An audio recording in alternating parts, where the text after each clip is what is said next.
Respected Dharma masters, respected practitioners, and guests.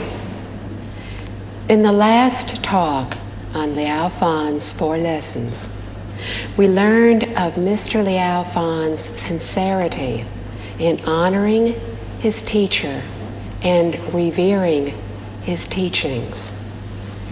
He did not casually say that he would do something and then forget all about it in a short time.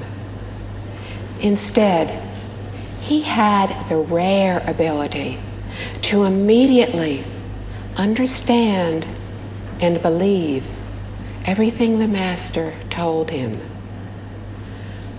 We see the depth of this understanding and belief as Mr. Liao Fan began to regret each and every one of his faults in front of the Buddhas and Bodhisattvas. In essence, he asked them to be his witness. When we are truly intelligent and wise, we will let others know of our faults. Then, when we are corrected, our karmic obstacles will be reduced. The Master taught him to chant a mantra to help him to concentrate his mind, to eradicate his wandering thoughts, and to uncover his true mind. The goal to attain purity of mind remains the same whether we are reciting sutras, chanting mantras, or chanting a Buddha's name. What is important is that we choose the method that is right for us. If we cultivate sincerely and diligently, then we will be able to end our erroneous ways, practice kind deeds, and cultivate purity of mind. In due time, whatever we seek will be attained. In our seeking something from the Buddhas and Bodhisattvas, or beings of heaven or earth, we need to do so without having any thoughts or considerations for our seeking to be truly effective. To achieve this, our mind needs to be truly pure, without any wandering thoughts. This is the mind of sincerity, purity, and respect. Only when we appeal to the Buddhas and Bodhisattvas using our mind of utmost sincerity will we attain what we wish for. Unfortunately, most people wish for a happy and fulfilling life, not realizing that happiness and fulfilling life are not necessarily synonymous with fame, wealth, and prestige. Therefore, we need to understand that when we wish to create our destiny, we need to be able to accord with sentient beings and to be joyful over the meritorious deeds of others. Only in this way will our lives truly be happy and fulfilling. Regardless of favorable or unfavorable circumstances, we will be completely at ease. Everything will become clear and logical. We will have good fortune and attain ultimate liberation. This is true living. True happiness is not achievable without great knowledge and our actual efforts in our practice. Actual learning and practice are true knowledge. Reaching achievement is returning to our original state. It is to reveal our original self-nature, which is not the state of an ordinary being. This is true happiness. It is to be filled with the Dharma joy, to truly abandon suffering for happiness. It is what awakened people seek. Only when we become awakened will we be able to settle our minds. And only then will we be able to create our destiny. In the last talk on creating and changing destiny, I spoke of the precept against the consumption of intoxicants. There is also another precept against the consumption of the 5 pungent vegetables of onions, green onions, chives, garlic, and leeks. The Buddha prohibited the consumption of these 5 vegetables to discourage people from consuming them, and he especially prohibited the use of garlic. Why? The Surangama Sutra explains that purity of mind is of utmost importance in our cultivation. However, if we have not yet reached a certain level of achievement, our intake of both food and drink can adversely affect our purity of mind. Once we have achieved a certain level, we will be in control of our minds, able to control our environment. Then there will be no hindrances. But until then, our minds are still influenced by the environment. So if we can have these 5 pungent vegetables, we will no longer be in control of that environment.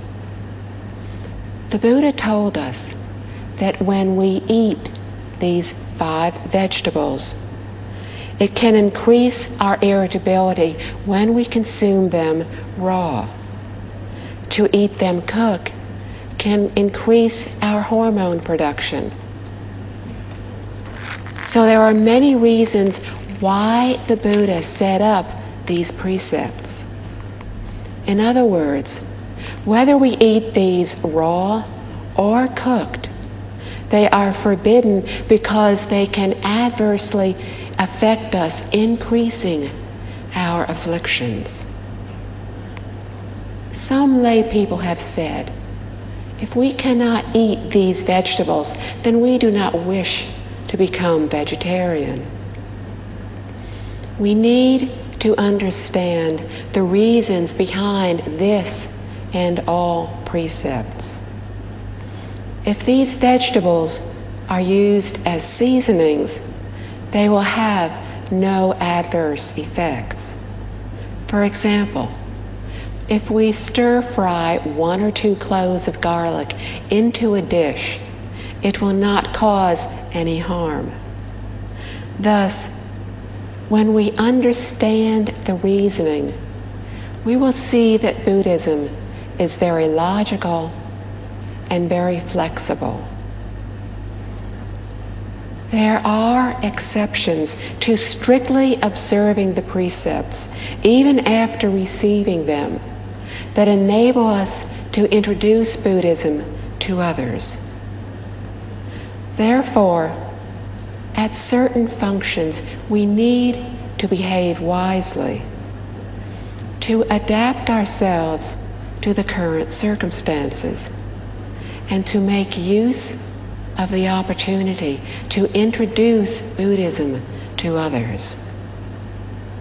It is an unimaginably rare opportunity for them to hear of these teachings. During drinks and at mealtime, we can explain to them the great truths of Buddhism, to plant the good root. This is a rare educational opportunity not to be wasted. From the text. It took me more than 10 years to complete the 10,000 meritorious deeds I had vowed to do. I was unable to dedicate the merits from these good deeds at a temple until I returned to my hometown in the south a few years later. At that time, I had the opportunity to ask 2 monks to dedicate them for me. End quote. It took Mr. Liao more than 10 years to fulfill his vow.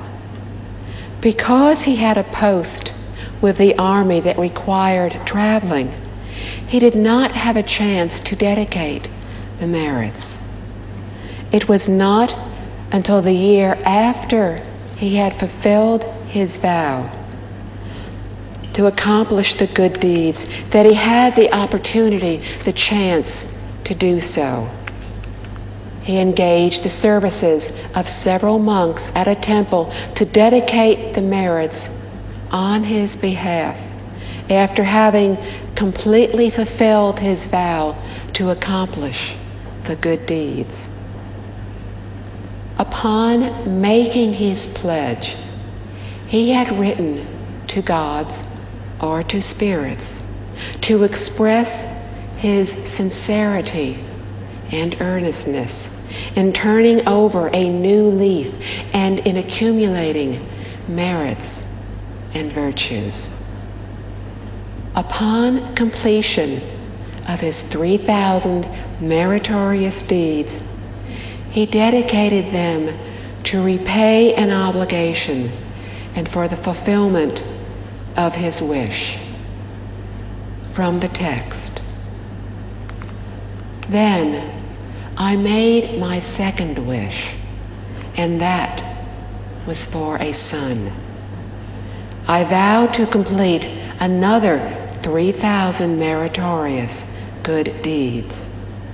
A few years later, your mother gave birth to you and named you Tianqi. End quote. Mr. Liao had not been destined to have a son, but having wished for one, found his wish was fulfilled. Proper seeking will enhance the gain. He attained his wish due to correct seeking and cultivation. Mr. Liao had pledged to complete 3,000 more good deeds, but before he had completed them, his wife had given birth to their first son, Tianqi. From this, we can see that if we truly and sincerely wish for something, it will come true. Of course, although he had gained a son before completing his pledge of the 3,000 good deeds, he would honor it. It was the same as what had happened previously. He took the imperial examination, but before he could fulfill his pledge, he came in first when he had been destined to come in third. This is to be in correspondence, and this is truly inconceivable. from the text. Every time I performed a good deed, I would record it in a book. Your mother, who could not read or write, would use a goose feather dipped in ink and make a red circle on the calendar for every good deed that she did. Sometimes she gave food to the poor, or bought living creatures from the marketplace and freed them in the wild. She recorded all of these with her red circles on the calendar. At times, she could accumulate more than 10 red circles in one day. End quote. Mr. Liao Fan's wife would buy animals in the marketplace and then set them free. When we have the heart to free captured creatures, we need to be careful not to be deceived. Many people who wanted to free animals would go to the market and buy them there. But they often captured the animals or the birds for us to buy to set free. If we did not buy the animals, they would not capture them. The more we try to free, the more they will try to capture. This will not help them, but will in fact put more of them at risk, causing more harm than good. In so doing, we do not only accumulate merits, but we accumulate offenses instead. Therefore, when we want to free living creatures, we need to do so only with those we inadvertently come upon in the marketplace when we do our grocery shopping. Do not buy them or seek them purposely, for to do so is to seek an affinity. By happening to come upon them, we can determine if they are able to survive in the wild. If they are, then we can buy them and set them free. If we do not think they are able to survive, then it would be better to use our money for some other purpose, to cultivate and accumulate merits. Therefore, we need to be wise in our actions and not act impulsively. The meaning of freeing animals does not mean simply freeing them in the wild. It also includes becoming a vegetarian and encouraging others not to kill living beings, but to care for them. For example, we can print and freely distribute copies of the book, The Love of Life, with its beautiful illustrations by Mr. Zi Kai-feng, a famous Chinese illustrator.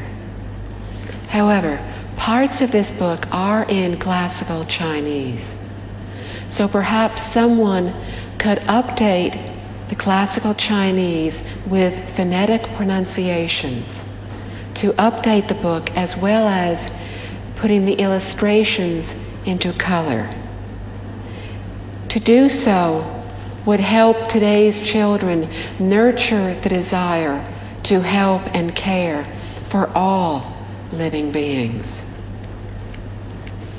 By doing so, we will truly achieve the essence of freeing living creatures. We need to understand the spirit, the profound meaning behind what we are taught, and not just follow something to the letter of what is said. As for the practice of giving, there are many kinds, including that of wealth, teaching, and fearlessness, each with their own inconceivably vast and profound meanings. Both Mr. Liao and his wife had refrained from wrongdoing and practiced good deeds. They were accomplishing their goal much faster than they had accomplished previously. In the past, they were sometimes unable to accomplish one good deed in one day, but took several days to do so. Thus, it took 10 years to complete 10,000 meritorious deeds. With 3,650 days in 10 years, accomplishing one good deed a day means there were over 600 days when they were unable to accomplish one single good deed. But now they were able to accomplish 10 good deeds in one day. A vast improvement over before. It is very difficult to turn over a new leaf, but they had the perseverance and the patience to do so. Without the willpower, the determination, it is not easy to eradicate our bad habits and faults. And this is the reason why many of us regress more than we progress on the path to enlightenment. From the book. Every day we practiced like this, and in 4 years, the 3,000 meritorious deeds were completed. Again, I made the dedications, this time in our home. On September 13th of that same year, I made my third wish, and that was to pass the highest level of the imperial examination. I also vowed to complete 10,000 meritorious deeds. After 3 years, I attained my wish and passed the examination. I was also made mayor of Baodi County. End quote.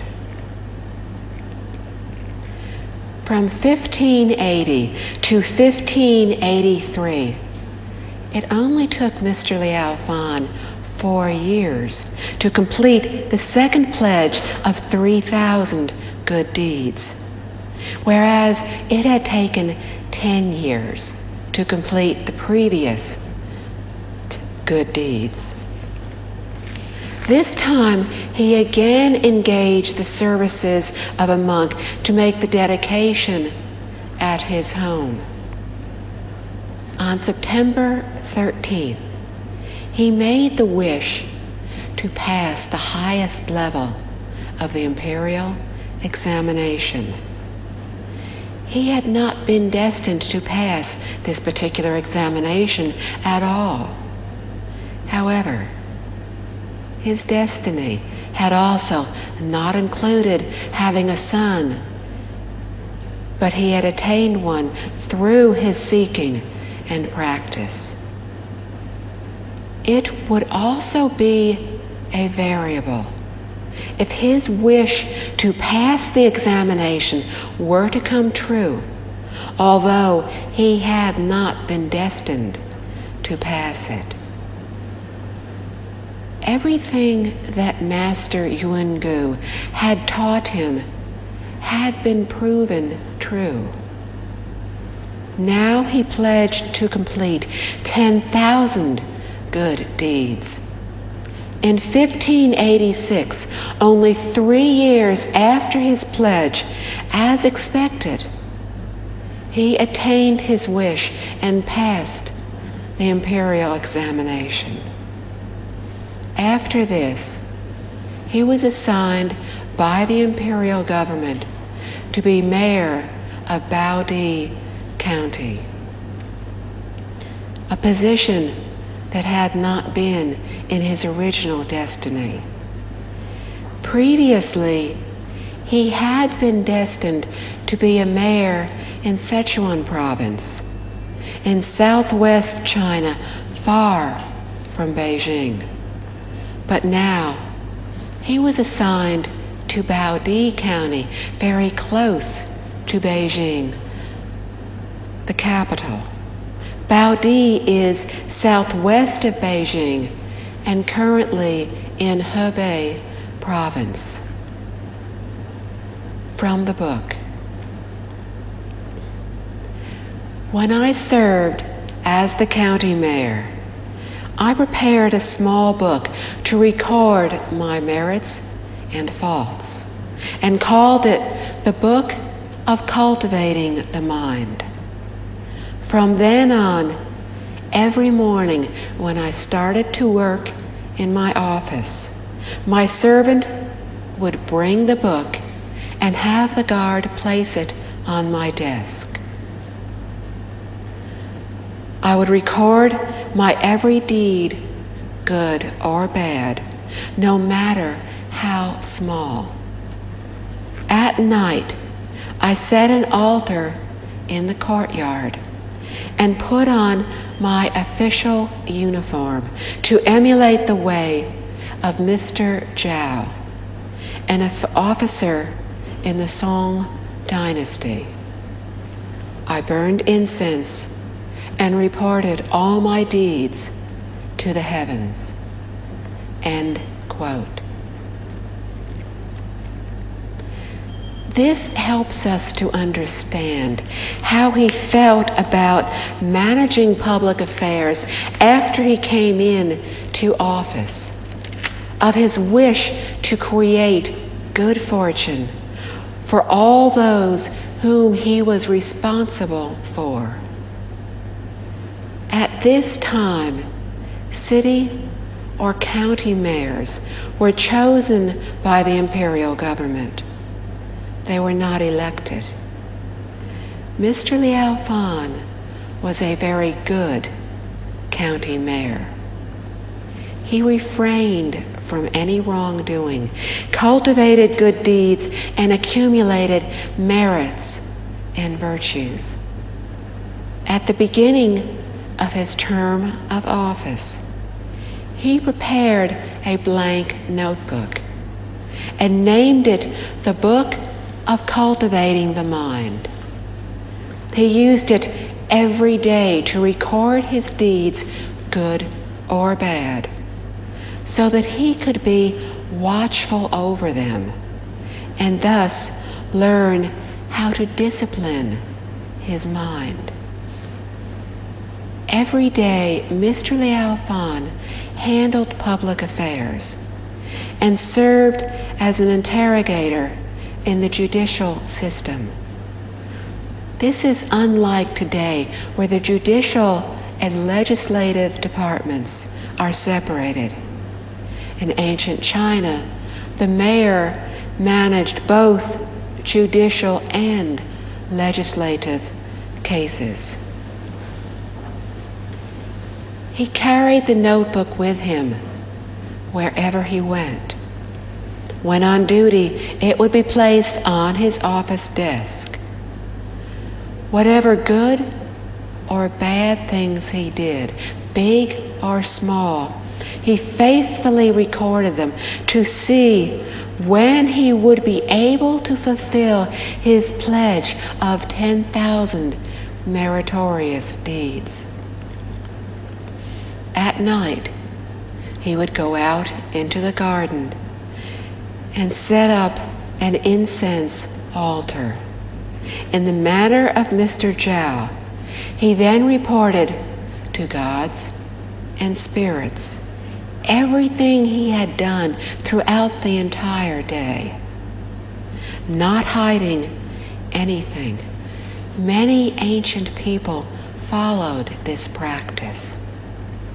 They would openly and honestly admit to everything they had done, to be pure in both body and mind. Buddhists call this confessing and apologizing to the public. From the book. Once, your mother was concerned when she saw that I had not accumulated much merit. In the past, she was able to help me in our accumulation of good deeds, and we were able to accumulate 3,000 meritorious deeds.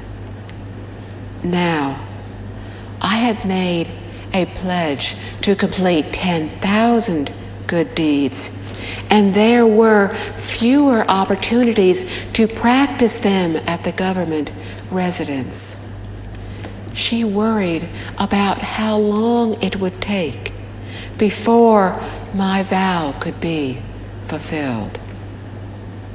End quote. Before he became a government official, Mr. Liao was not as busy with work. Thus, it was easy for his wife to assist him in doing good deeds. As a government official, they now lived in the government residence. In the past, there was little contact between those in the official government and the public, especially so for their family members.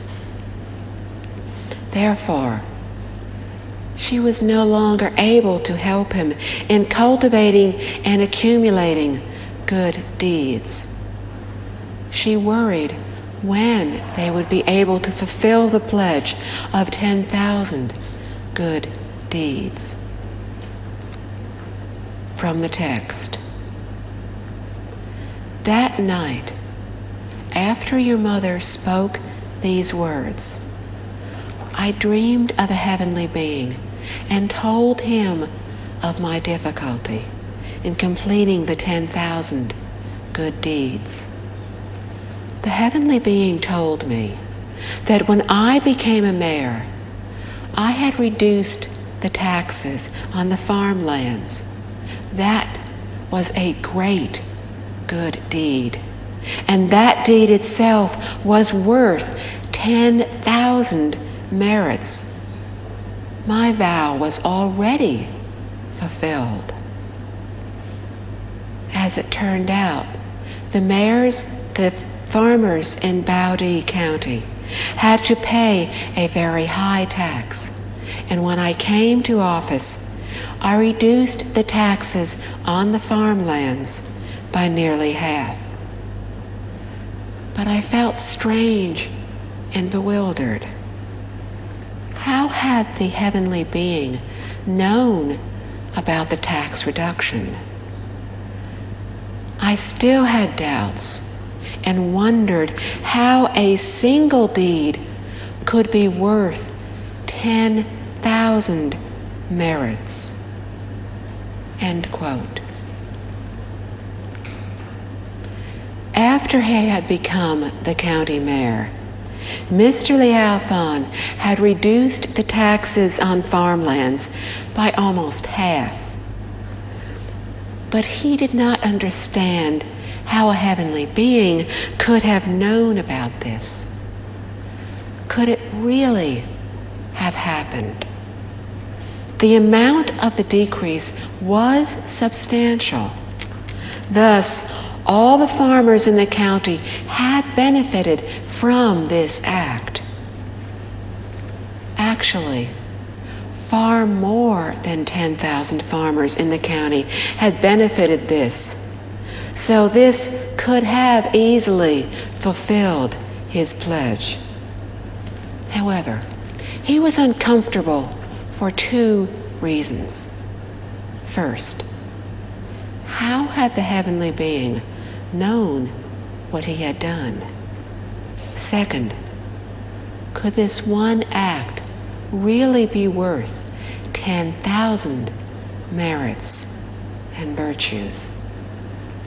From this we can see why it is said that a position in the government is a good place to accumulate merit and virtue. Average people usually do not get this kind of opportunity to accumulate such good fortune and virtue. If Mr. Liao had not become a county mayor, how many years would it have taken him to complete 10,000 meritorious deeds? At that time, he had the opportunity to benefit thousands of farmers. Thus, his one good deed was indeed equal to 10,000 merits. It was easy to accumulate merits and virtues, and it was just as easy to commit wrongdoings. For if a public policy did not benefit the populace, but proved harmful to them, then this act would have become 10,000 offenses. Good fortune or misfortune truly depends on our thoughts. The higher our position, the greater the possibilities for creating good fortune or misfortune. A leader of a county can implement one policy, do one good deed that will prove beneficial to all fellow citizens and accomplish thousands, millions of good deeds. On the other hand, if the leader implemented a policy that proved harmful to the public, then he or she could have committed thousands, even millions of offenses. Average people do not usually have this kind of opportunity. There is a limit to the extent of good or bad we can do. If we hold the position and the status, and thus have the opportunity, we would do well to be cautious in our every action. By cultivating good deeds, we will have a bright future. To do otherwise will ensure that we will fall into the three bad realms. Why? The results from our actions are more extensive and inclusive compared to those of average citizens. From the text.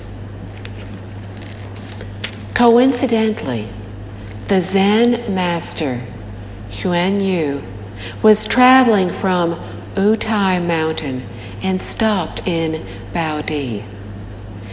I invited him to the government residence, told him of my dream, and asked him whether it was believable. Master Xuan Yu said, "If one does a good deed with such a true and sincere heart, without expectation of reward, then one good deed can indeed be worth the merits of 10,000 good deeds. Besides, your act of reducing the taxes in this county benefits more than 10,000 people. You have relieved the suffering of heavy taxes on all these farmers. The good fortune you will gain from this act will surely be great. End quote. Not long after he had his dream, by chance, he met the Zen master, Xuan Yu, from Utai 5 Plateau Mountain, and asked him about what had happened. He wanted to know if it was indeed possible. It would be wonderful if something like this was really possible. If it was true that the pledge of 10,000 good deeds had already been accomplished. If it was not true, then he would continue to gradually accomplish the 10,000 good deeds. Master Xuan Yu told him that yes, one good deed done with a heart of sincerity can indeed be worth the merits from 10,000 good deeds. This principle, to cultivate one is to cultivate all, was explained in the Flower Adornment Sutra. It is the learning and cultivation of non-hindrance. Why? Everything arises from our self-nature. If the cultivation corresponds with the self-nature, then it can be regarded as cultivating all. If we do good deeds not from our self-nature, but because we are seeking, then we will receive only what we seek and nothing more. If we seek from the self-nature, then not only will we attain what we seek, but we will also gain infinite benefits. What is the nature of the mind? An example which is easy to understand is called purity of mind in the Pure Land School. When our minds are pure, all of our deeds will be kind, will be good. Then we will accumulate far more than just 10,000 meritorious deeds. Amitabha is a name of millions of virtues. As we gradually come to understand the true reality, we will realize that what Master Oe said was logical, that Amitabha encompasses all of the infinite ways of practice. He said, how would we know that if we were able to be mindful of Buddha Amitabha, then we would understand all of the wisdom of the great Buddhist canon. Also, we can attain awakening with the guidance of the 17,100 stories of the Zen school. The practice of Zen Buddhism and the other schools are all encompassed within Amitabha. 3,000 kinds of dignified manners, 80,000 minute courtesies, and 3 divisions of precepts are within Amitabha. All the precepts, all the Buddhist teachings, all worldly teachings are encompassed within Amitabha. All methods, all ways of practice are within this name, for one is all. All is one. However, many people do not yet understand this. When we have achieved purity of mind, then we will have perfectly achieved innumerable methods. There are still many people who do not yet know the infinite methods, the infinite advantages found in the name Amitabha.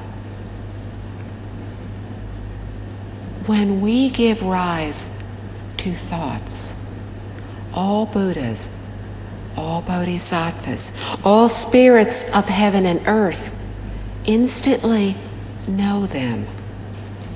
This one thought arises from our true nature. The true mind has no limits, has no boundary. When we do even the slightest good deed, if it corresponds with the true mind, then no matter how small, it is still infinite. Mr. Liao has yet to reach this level of understanding, has not yet reached this state of mind. He had only benefited the public from the aspect of phenomena. When we do a good deed with a heart of sincerity, then this deed can indeed be worth the merits of 10,000. This is the principle. He told Mr. Liao that yes, indeed, his act of reducing the taxes in this county had relieved the suffering of heavy taxes on all the farmers, and had indeed benefited more than 10,000 people.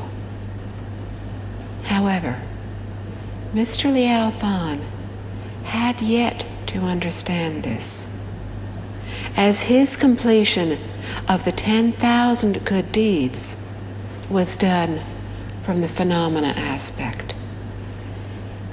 If he had done so from his self-nature, if he had cultivated from his true mind, then that one deed would not have been worth just the merits of 10,000, but of innumerable good deeds. If we see a beggar on the street and freely give him $1, then the merit of this accords with our self-nature. Why? Because at that time we did not have discriminatory thoughts of others and we, of beggar and giver. We did not differentiate between receiver and giver. We were not attached. In this way, the merits from giving $1 are infinite, for they are the uncovering of our virtuous nature. The merit from giving millions of dollars may be less than that of $1 sincerely given. Why? We have given this money from our 8 consciousness minds. This mind has discriminatory thoughts, has attachments. It is limited, and therefore we are unable to break through this obstruction. However, when we act from our true mind and donate just $1, but have neither discriminatory thoughts nor attachments, then the merit is as boundless as the infinite universe. The reason why our merits cannot compare with those of Buddhas and Bodhisattvas is because of the differences in our minds, the differences in our intentions. The environment changes according to our minds.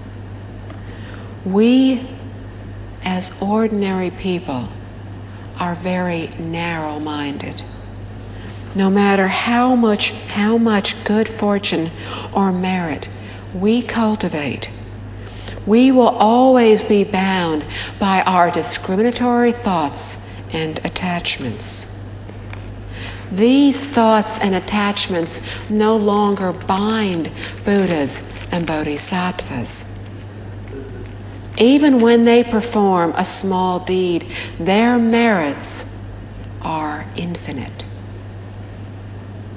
In understanding this principle, our every thought will be perfect, and our merits and virtues will be infinite. Mr. Liao could not even yet imagine this state of mind. So he practiced from the aspect of phenomena and benefited only 10,000 people. From the text.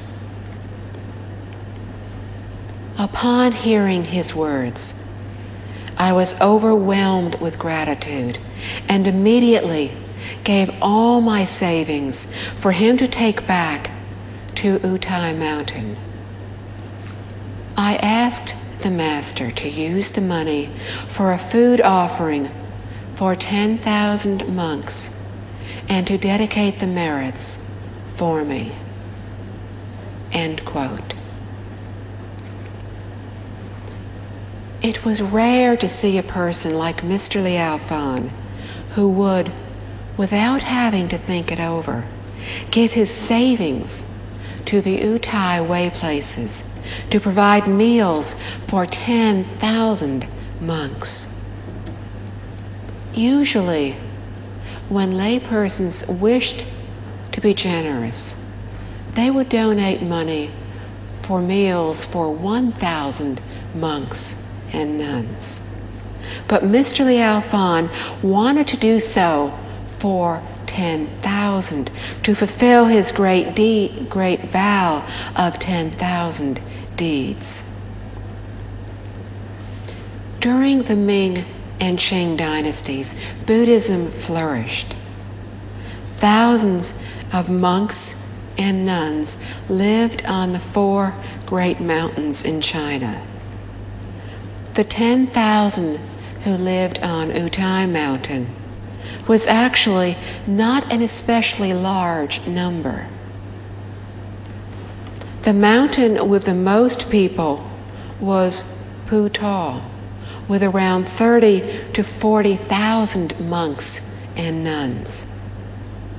And there were over 10,000 monks and nuns living on Amei and Jiuhua Mountain.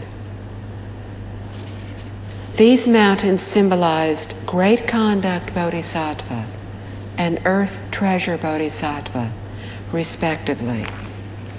Mr. Yu explained in his commentary that someone who makes such a quick decision to give generously without the slightest thought of reluctance or miserliness will gain infinite good fortune in return.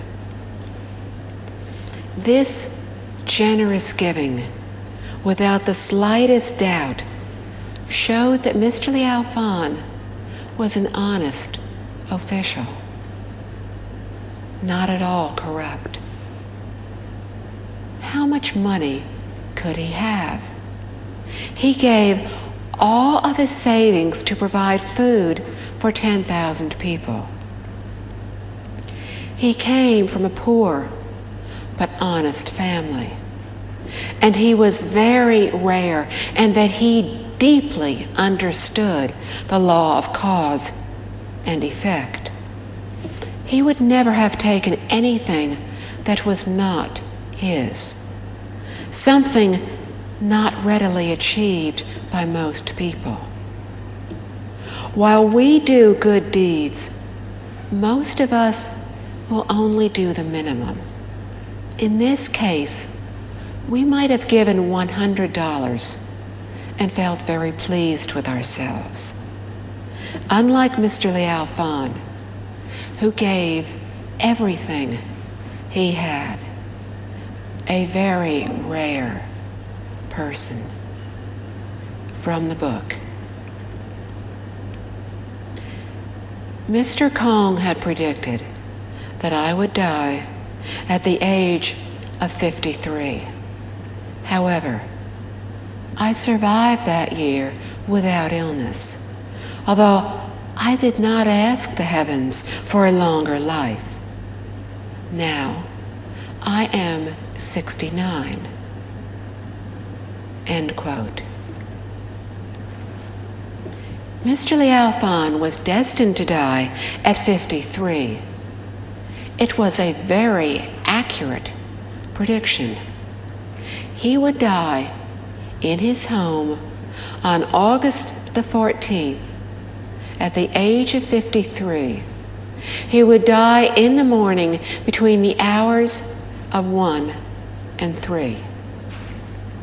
It was in this year that he would undergo a severe misfortune and would not survive.